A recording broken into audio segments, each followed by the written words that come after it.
Hello, welcome to my channel. My name's Amanda and I love crafting, shopping, decor and makeovers. Thanks for tuning in. I'm going to do the living room today. It's a super cute room. It's quite simple yet effective. This is the coffee table. This kind of came as almost like a flat pack, I suppose. So it's like a wooden circular top with a few pieces that just needed to be glued together and then glued onto the top. And you've got your coffee table. The rug is a really cute idea. It's just a piece of pattern paper, and I have done this in my doll houses before, and it's just going to be stuck onto the floor. As you can see, the living room floor is a nice dark wood in contrast to the kitchen floor, which I think is quite nice, and the kitchen floor is raised up, which is quite a cute idea that could be incorporated into your own dollhouse. So just a quick make here, some books, really easy.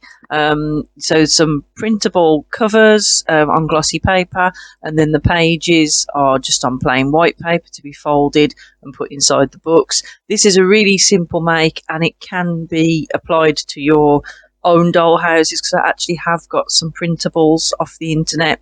There's loads of people that put on free printables, which is always great. And I'm going to make some books for my new dollhouse, so that is very similar to this. So look out for future videos when I go back to looking at my other dollhouse. I hope you stay with me for that. If you've been enjoying this kit, we're nearly at the end of the kit. Obviously I've got to do the upstairs, so there's a couple more videos, but then I will be going back into the dollhouse that I bought off Facebook Marketplace, so hopefully you will come and check that out too. There are also some videos on here on Amanda Crafted of my first dollhouse I bought off eBay, so if you haven't already watched those, go back and have a watch those because they're pretty good too. Okay, so let's bring in the coffee table then. Let's pop that on the rug, which I have glued onto the floor. So I've glued the rug onto the floor. Here's one of the books that I've made. So this one's going to be open on the table.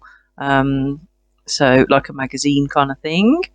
And then I got some cute things that came already made in the kit. So there's a little cup of coffee there.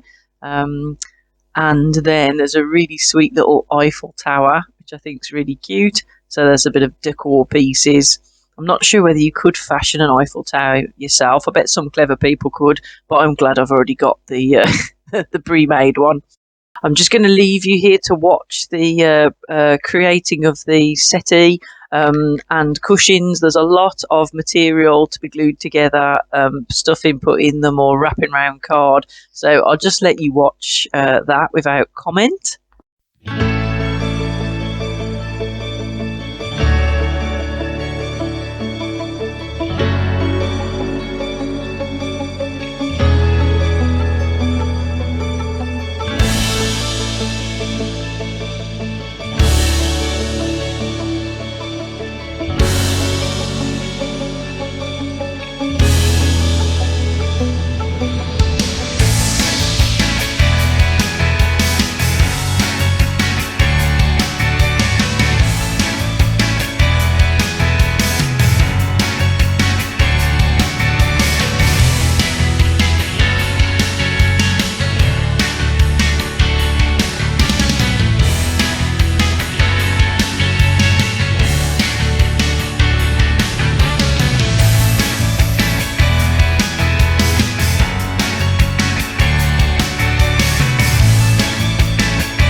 So here's the finally finished sofa. It's really cute.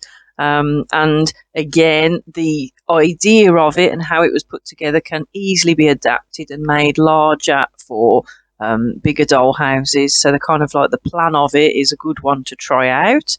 And you can cover it, as you could see there, the material are literally just scraps of material. So you really don't need a lot of material to make furniture for a dollhouse.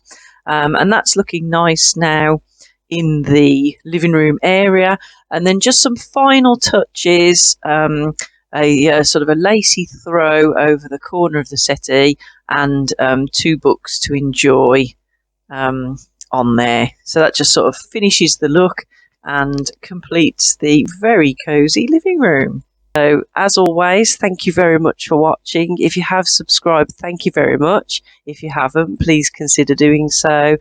Give me a like, drop me a comment, because I do love to hear from you. So, until next week, take care. Bye-bye.